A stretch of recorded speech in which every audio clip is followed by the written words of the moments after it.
तेरा करूं गिन गिन गिन के इंतजार, आजा सनम आई बहार। तेरा करूं गिन गिन गिन के इंतजार, आजा सनम आई बहार।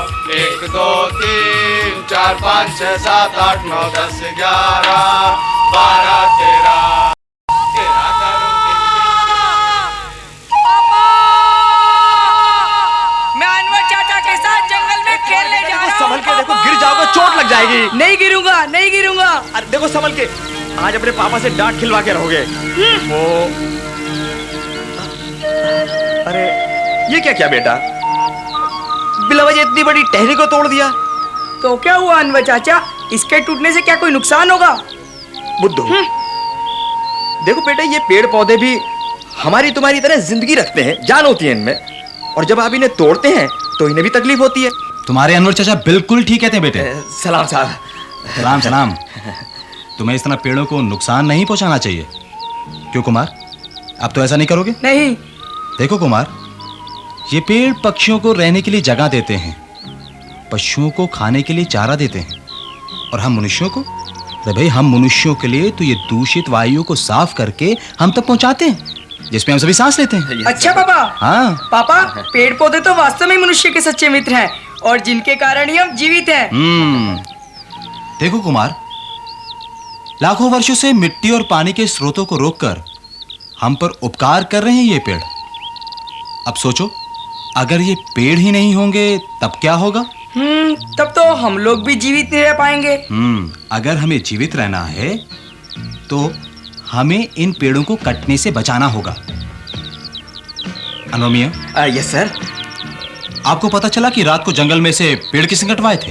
हुजूर, ये तो एक ही आदमी का काम हो सकता है, लेकिन हाँ बोलिए, कौन है वो लोग जो इस तरह राष्ट्र की संपत्ति का नुकसान कर रहे हैं? हुजूर, ये ठेकेदार भीमा के खरीदे हुए लोग हैं, और ये सब कुछ होता है उसी के इशारे पे होता है। ठेकेदार भीमा? हाँ हुजूर, कहने को तो उसकी लकड़ी की छोटी सी टाल है, लेकिन उसकी आड़ में जंगल के जंगल कटवा देता है। मेरे रहते वो इस तरह राष्ट्र की संपत्ति का नुकसान नहीं कर सकता। वैसे तो हुजूर, जब से आप इस इलाके में आए ना, लोगों में एक दहशत सी फैल गई है कि भाई साहब बहुत सकता है। लेकिन हुजूर, फिर भी चोरी छुपे कुछ तो होता ही है। वैसे हुजूर, ये ठेकेदार भीमा है ना, आदमी है बड़ा खतरनाक। ठीक है ठीक है, भीमा से तो मैं निपट लूंगा। आप एक काम कीजिए। Yes sir. आप ये फाइल लेकर ऑफिस चले जाइए, अगर कोई फोन आए तो कह दीजिएगा कि साहब ग्राउंड पर हैं। ठीक है साहब। Okay thank you. ओके, आओ बेटे आओ। हाँ तो बेटे, मैं तुमसे क्या कह रहा था कि हमें इन पेड़ों को कटने से बचाना होगा। एक बात बताओ कि इन पेड़ों को उगने में कितना समय लगता है, तुम्हें मालूम है? पता नहीं। कई वर्ष, और कटने में सिर्फ कुछ मिनट। पापा, क्या मैं ही पेड़ लगा सकता हूँ? हाँ हाँ, क्यों नहीं। तुम अपने स्कूल की खाली पड़ी जगह पर पेड़ पौधे लगा सकते हो, और इस काम में अपने सहपाठियों का भी सहयोग ले सकते हो। ठीक है, फिर तो मैं ही बहुत सारे पेड़ पौधे लगाकर अपने मित्रों की संख्या बढ़ाऊंगा। शाबाश शाबाश, आखिर बेटे भी तो रेंजर के हो। जी पापा।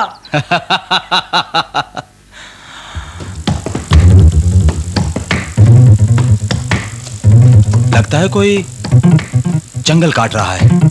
तुम यहीं रुको, मैं देख कर आता हूं।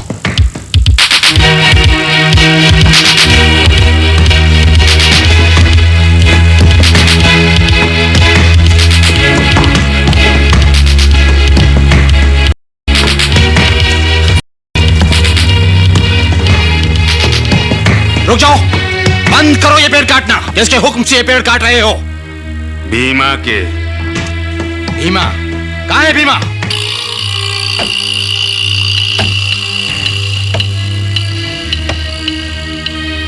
ओ, तो तुम हो भीमा। भीमा, अगर तुमने पेड़ काटना बंद नहीं किया तो मैं तुम्हारे आदमी हो और तुमको हवालात में बंद करवा दूंगा। हवालात? शायद तुम मुझे जानते नहीं। पेड़ तो कटेंगे ही, तुम अपनी खैर मनाओ रेंजर। रामलाल, काटो पेड़, काटो।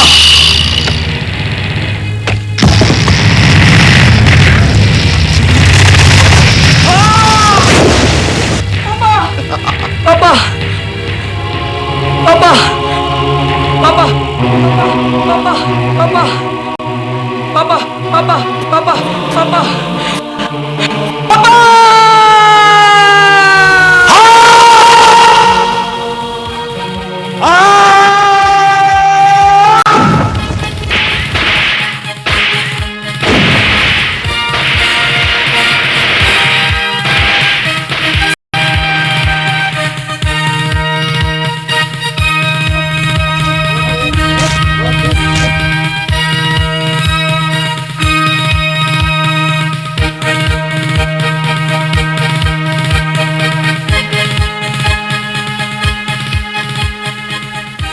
Major Kumar, sit down.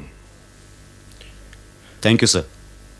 Major Kumar, वीरता के इतने सारे पुरस्कार पाकर तुमने सच्चे देशभक्त होने का सबूत दिया। Thank you sir. और हां, सरकार भी तुम्हारे इस काम से बहुत खुश है, इसलिए तुम्हें एक जिम्मेदारी का काम सौंपा जा रहा है। मैं आपको विश्वास दिलाता हूं सर, जो भी जिम्मेदारी मुझे सौंपी जाएगी मैं उसे सच्ची निष्ठा से पूरी करूंगा। Very good. मेजर कुमार, ये तो तुम जानते ही हो, सारा इलाका हमारे अंडर आता है। ये काफी खतरनाक इलाका है क्योंकि देशद्रोहियों ने यहां पर माइंस बिछा रखी हैं, इसलिए जरा ध्यान से जाना। आप चिंता न करें सर, मैं ये काम पूरी होशियारी से करूंगा। Well done, all the best, take care. Thank you sir.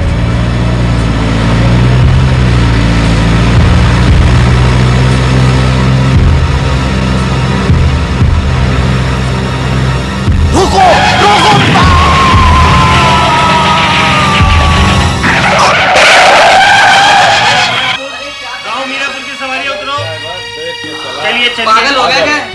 हटा इसको ऐसे।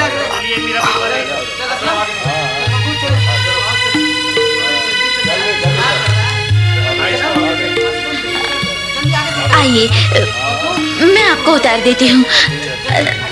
आइए। अरे अरे अरे, उठिए उठिए उठिए, संभल कर। आपको चोट तो नहीं लगी? नहीं, मैं ठीक हूँ। अंधे हो गए हो क्या? देख कर नहीं उतर सकते? क्यों, क्या लंगड़े पे दिल आ गया है जो उसकी हिमायत ले रही है? मैं तुम्हें बताता हूँ कि कौन किसकी हिमायत ले रहा है। बे ओ लंगड़े, तेरी एक टांग तो टूटी हुई है, दूसरी भी तुड़वाने का इरादा है क्या? रहने दीजिए, आप इनके मुंह के लगते हैं। ये तो है ही जाहिल लोग। कजरी जी, तुम भी आओ मेरे साथ। चलिए बहन जी, आइए आइए आइए। आपको किसके यहाँ जाना है? जी, वो अनवर चाचा के घर। अनवर चाचा? वही अनवर चाचा जो फॉरेस्ट डिपार्टमेंट में काम करते थे? जी जी। मुझे भी उसी ओर जाना है, आइए मेरे साथ, मैं आपको वहाँ तक छोड़ देती हूँ। चलिए। अच्छा तो उमा बहन जी, मैं चलती हूँ। अच्छा कजरी, शाम को सेंटर आकर माँ की दवाई जरूर ले जाना। अच्छा, नमस्ते। नमस्ते। नमस्ते। आइए।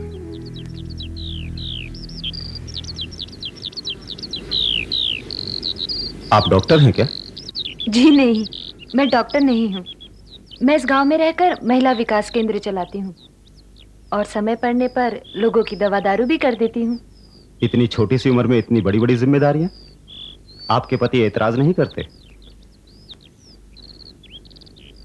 जी, वो अब इस दुनिया में नहीं है। I am sorry. मैं अकेली ही रहती हूँ। लोगों के दुख बांटते हुए अकेलापन महसूस नहीं होता। लेकिन ये सब हुआ कैसे? ये एक लंबी कहानी है। वो भी आप ही की तरह फौज में थे।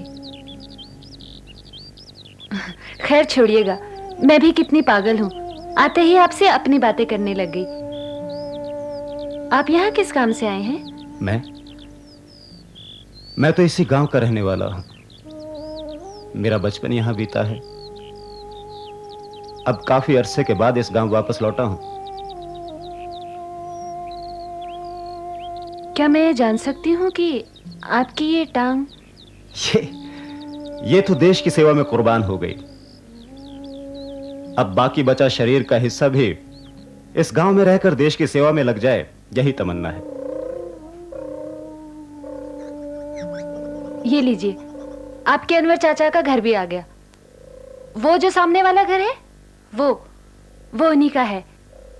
अच्छा, मैं चलती हूँ। जी शुक्रिया। नमस्कार।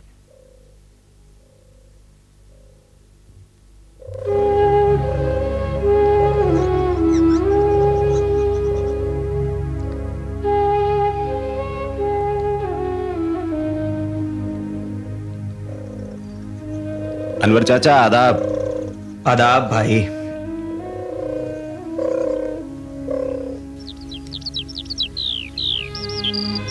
बेटे, हमने आपको पहचाना नहीं। मैंने तो अपना सारा बचपन आपकी गोद में बिताया है चाचा। मैं तो आपको नहीं भूल सकता। कौन? कुमार। कुमार? अच्छा, मेरे बच्चे, तुम तो मेरी कमर तोड़ोगे। मेरे जिगर के टुकड़े, मेरे गले लग जा मेरे बच्चे। तुझे कैसे याद आ गई इस काम की बच्चे? तुझे बहुत याद किया मेरे बेटे, बहुत याद किया। बैठ बेटा, बेटे बैठ बैठ। बैठ बेटे, मेरी रूह को खुश कर दिया मेरे बच्चे। बेटे, मेरे बच्चे, ये क्या हुआ बेटे? अरे कुछ नहीं चाचा, ये तो फौज में रहकर छोटे मोटे हादसे होते रहते हैं ना। आप सुनाइए, आप कैसे? बिल्कुल अपने बाप पर गया है बेटे, बिल्कुल अपने बाप पर गया है। अरे बेटे, ये बता, आज तुझे इस बूढ़े की और इस गांव की कैसे याद आ गई? अरे चाचा, आपसे और इस गांव से तो मुझे बहुत प्यार रहा है। बस जैसे ही फौज से छुट्टी मिली तो सोचा कि बाकी की जिंदगी आपके और गांव वालों के साथ रहकर बिताई जाए। ये तो तूने बहुत अच्छा किया बेटे। लेकिन बेटे, अब वो गांव कहां है? गुड्डू ने तबाही मचा रखी है इस गांव में। वो ठेकेदार ने तो खुदाई का काम भी शुरू करा दिया है और फैक्ट्रियां लग गई हैं। क्या गांव है?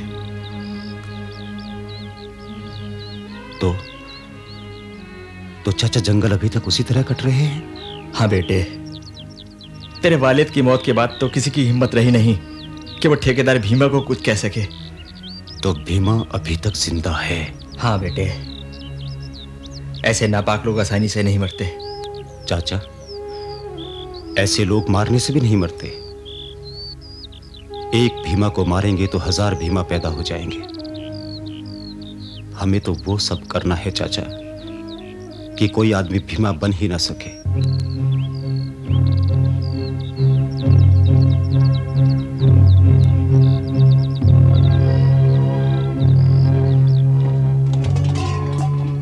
अरे क्या ढूंढ रहे हो भाई? मेरा कुल्हाड़ा कहाँ है? अरे भाई, जहाँ रखा होगा वहीं होगा। कितनी बार कहा कि मेरी चीजों को मत छेड़ा करो। अरे भाई, मैंने तुम्हारी किसी चीज को नहीं छेड़ा। जहाँ रखते हो वहीं होगा, उठा लो। हाँ ठीक है, मेरा खाना मत बनाना, मैं रात को घर नहीं आऊंगा। कौन है चाचा ये? मेरा बेटा असलम। आपका बेटा? लेकिन ये गया कहाँ है? जंगल। ठेकेदार ने यहाँ की जवान पीढ़ी का सत्यानाश किया हुआ है। पैसे देके जंगल कटवाता है। तो चाचा, आप उसे रोकते क्यों नहीं? कौन सुनता है मेरी? देखा नहीं कैसे बोल रहा था, जैसे वो मेरा बाप हो, मैं उसका बेटा। मैं तो बेटे रात दिन चिंता में डूबा रहता हूं। अब क्या होगा? नहीं चाचा, अब आप चिंता मत कीजिए। अब वो नहीं होगा जो अब तक होता आया है। इसीलिए तो मैं काम वापस आया हूं।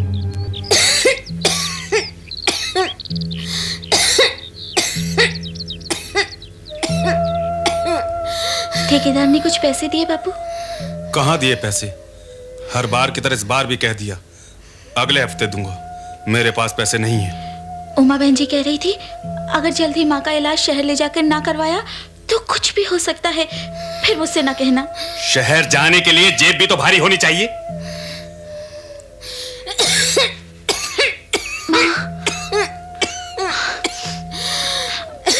माँ बस मेरी मानो तो गाय बेच दो बापू, पर माँ का इलाज करवा लो। हाँ बेटा,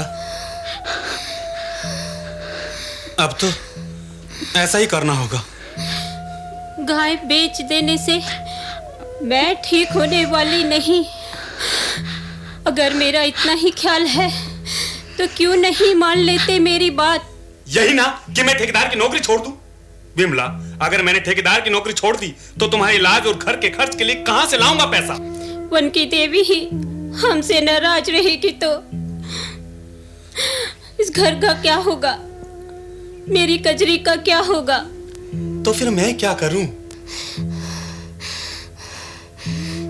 जिन पेड़ों को हमें नहीं काटना चाहिए उन्हें तुम काटते हो तो मैं कैसे ठीक हो सकती हूँ?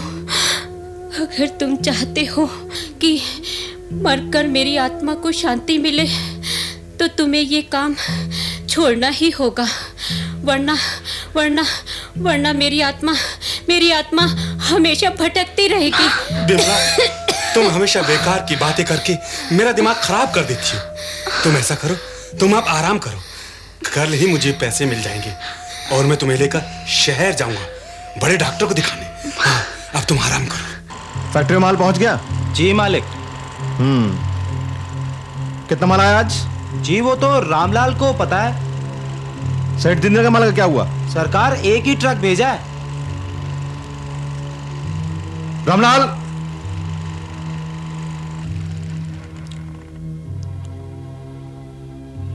जी तुमने तो कहा था कि आज 5 ट्रक लकड़ी कट के सेठ दीनदयाल के पास पहुंच जाएगी, लेकिन अभी तो तुमने सिर्फ एक ही ट्रक भेजा। और तुम्हें पता है इसीलिए उस सेठ के बच्चे ने एक पैसा नहीं भेजा आज। ठेकेदार साहब, आप तो जानते ही हैं ये सारा काम चोरी छुपे रात के अंधेरे में ही करवाना पड़ता है। और ये लड़के लोग तो काम शुरू होने से पहले ही शराब मांगते हैं। और ऊपर से इस सरकार ने बहुत ज्यादा सख्ती कर रखी। सरकार सरकार की चिंता तुम छोड़ दो, वो सब मैं देख लूंगा। तुम लड़कों को सब कुछ दो जो भी मांगते, लेकिन काम नहीं रुकना चाहिए। मालिक, आज तो मैंने किसी तरह सुबह से ही सबको काम पर लगा रखा है। शाबाश रामलाल, कल तक हर हालत में सारा माल सेठ को भेजना। जी। अब तुम जाओ। जी। अपने सामने रहकर ही सारा काम करवाओ। जी। जाओ। मालिक, अब क्या है? मालिक, वो कजरी की माँ बहुत ज्यादा बीमार है। उसे इलाज के लिए शहर ले जाना पड़ेगा। कुछ पैसों की जरूरत है। अभी पिछले हफ्ते ही तो तुम्हें 200 रुपए दिए थे। अब इतनी जल्दी पैसा कहां से आएगा? और फिर तुम्हारी बीवी इतनी आसानी से मरने वाली भी नहीं। मालिक, वो बहुत ज्यादा बीमार है। अगर उसे कुछ हो गया तो मेरा तो घर ही बर्बाद हो जाएगा मालिक। अब अगर तुम ज्यादा देर बैठे रहे तो मेरा वक्त बर्बाद हो जाएगा। जाओ, जाके काम देखो अपना। मालिक, मालिक, जा। मालिक,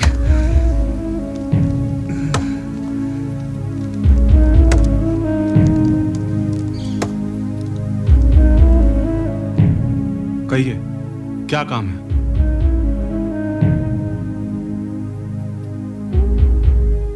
किससे मिलना है?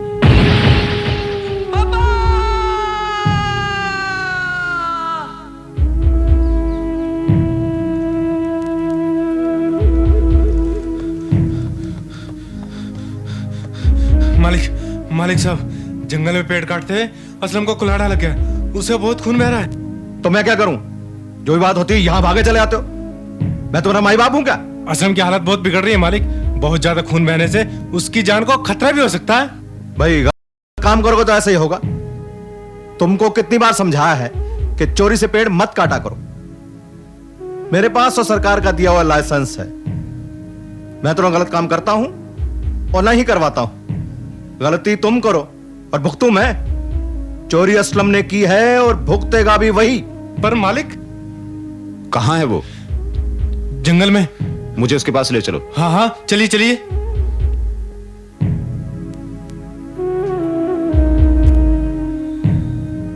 मालिक,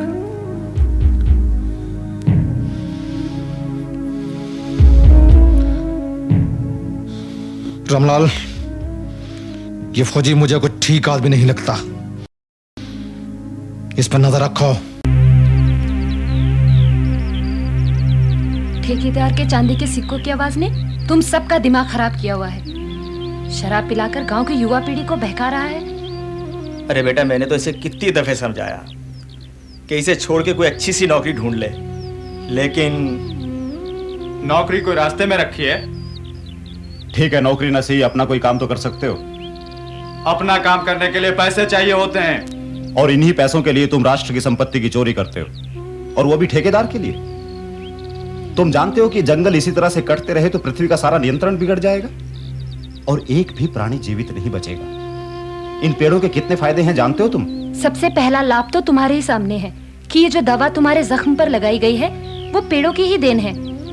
50% दवाइयाँ तो पेड़ों और पौधों से ही प्राप्त की जाती हैं। और ये पेड़ ही हैं जो वर्षा के पानी को रोककर क्षेत्र को बाढ़ और भूस्खलन से बचाते हैं और भूमिगत जल की उपलब्धता को बढ़ाने में हमारी मदद करते हैं। अच्छा?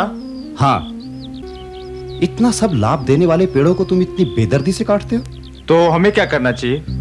सरकार ने बेरोजगार नौजवानों के लिए कई योजनाएं चला रखी हैं। तुम्हें उनका फायदा उठाना चाहिए। और हाँ, राष्ट्रीय ग्रामीण विकास योजना का तुम पूरा लाभ उठा सकते हो। मेजर साहब, आप हमारी मदद करेंगे? मैं हर तरह से तुम्हारी मदद करूंगा।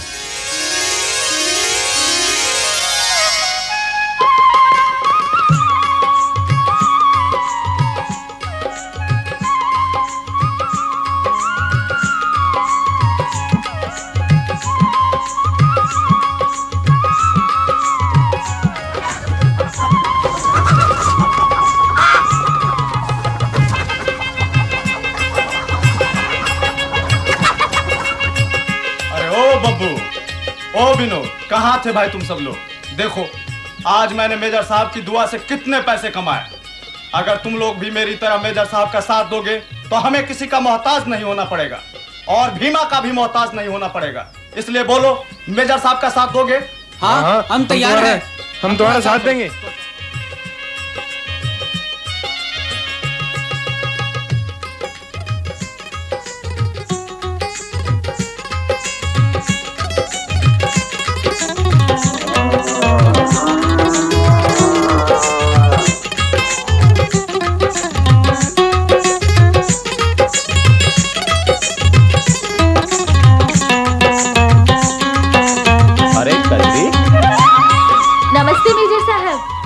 नमस्ते। नमस्ते बहन जी। नमस्ते। कहाँ से आ रही हो कजरी? जंगल गई थी, गाय को चराने के लिए भी और लकड़ी काटने के लिए भी, ईंधन के लिए। अरे, लेकिन ये तो बड़ी उपयोगी लकड़ियाँ हैं। तुम इन्हें जला डालोगे? हाँ, फिर कौन सी लकड़ी जलाएं हम ईंधन के लिए? देखो, मैं तुम्हें बताता हूँ कजरी। माना कि हमारे देश में ईंधन औरतों की पहली जरूरत है, लेकिन हम जो बेकार पड़ी भूमि है ना, उसमें जलावन लकड़ी लगाकर उसे पूरा कर सकते हैं। हमारे देश में प्रतिवर्ष लगभग 13.5 करोड़ टन जलावन लकड़ी की जरूरत पड़ती है, लेकिन हमें मिलती है सिर्फ 4 करोड़ टन, और बाकी की जरूरत हम इन उपयोगी पेड़ों को काट कर पूरा करते हैं। पर हम तो रोजाना 6-6 घंटे जाया करते हैं लकड़ी काटने में। बिल्कुल ठीक कहती हो तुम।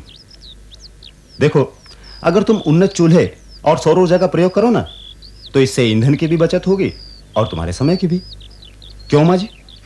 और तुम उस समय में कुछ और काम भी कर सकोगी। ये तो आपने बहुत ही लाभकारी बातें बताई। तुम्हें और भी ढेर सारी ऐसी ही बातें बतानी हैं जिनसे तुम बहुत लाभ उठा सकती हो, लेकिन वो कल। तुम जब सुबह सेंटर पर आओगी ना, तब। गांव के बाकी लोग भी आ रहे हैं, आ जाना। ठीक है। अच्छा बहन जी, मैं चलती हूँ। अच्छा, तुम्हें इशारा करती हूँ, तुम शुरू कर देना। कजरी, तुम गिट्टू खेलती रहोगे, कुछ काम भी करोगे? अरे आइए प्रधान जी, आइए आइए आइए बैठ जाओ प्रधान सारे। जी। आइए इधर आइए। आइए इस तरफ। ये देखिए प्रधान जी, यहाँ बांस से टोकरियां बनाने का काम चल रहा है। और ये रस्सी। प्रधान जी, हमारे जंगलों में कुर्री का पेड़ पाया जाता है। ये पेड़ जंगल में जहां कहीं भी होता है, जंगल का जंगल बर्बाद कर देता है।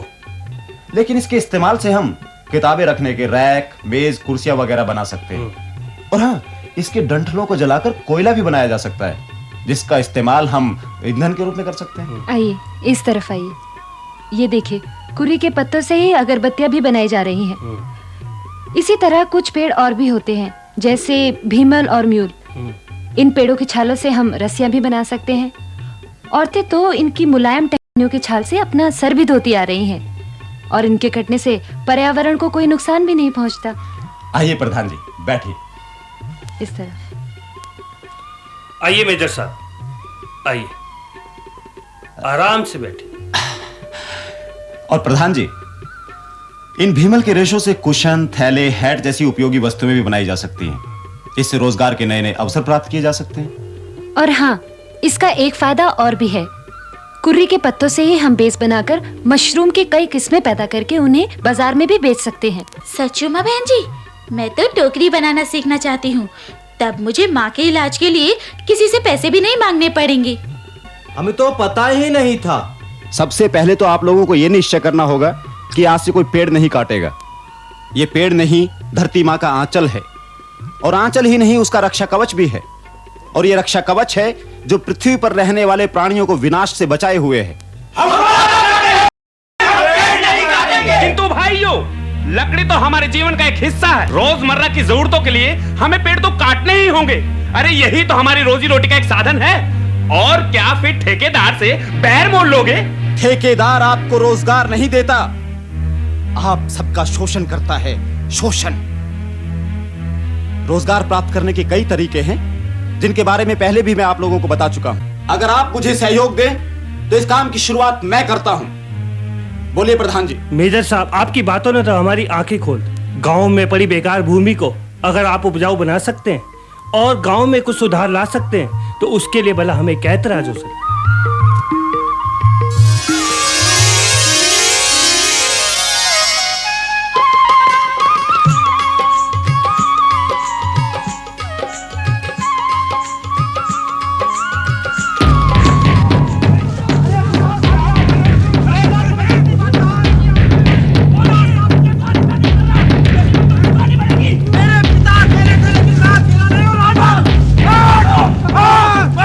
रामलाल जी मालिक।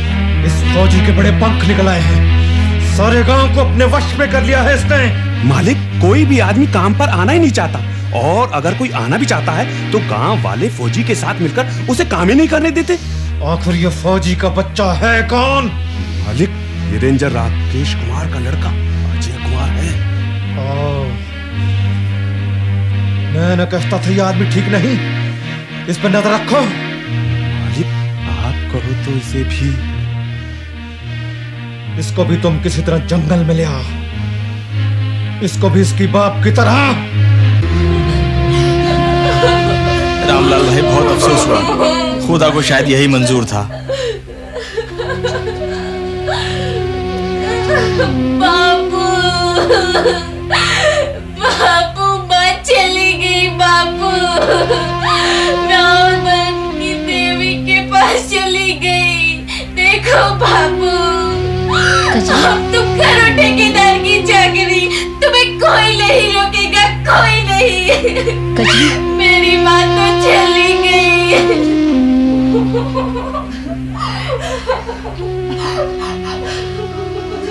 मुझे बहुत दुख है रामलाल, हमारी पूरी कोशिशों के बावजूद हम उसे बचा नहीं सके। जिन पेड़ों की हम पूजा करते हैं ना, उन्हें तुम काटते हो तो मैं कैसे ठीक हो सकती हूँ?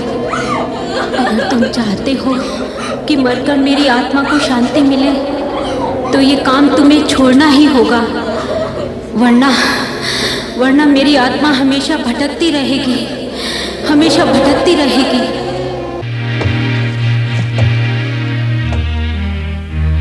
तो ले आए इस फौजी को।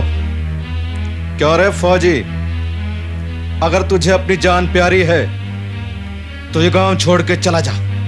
मैं गांव छोड़कर वापस जाने के लिए नहीं आया हूं भीमा। अच्छा जब तेरा बाप रेंजर राकेश कुमार भी हमें नहीं रोक पाया तो तू क्या रोक पाएगा? गांव तो अब तुझे छोड़ के जाना पड़ेगा। अब मेजर साहब अकेले नहीं हैं, हम सब इनके साथ हैं। रामलाल तुम भी? आज तक तुम इन भोले भाले गांव वालों को उल्लू बनाते आए हो भीमा। ये सब तुम्हारे जुल्मों को सहते रहे हैं, लेकिन आज ये पर्यावरण के महत्व को समझते हैं। ये समझते हैं कि जीवन की सच्चाई क्या है। आज सही मायनों में इनकी वापसी हुई है भीमा। वापसी एक नई जागृति के साथ।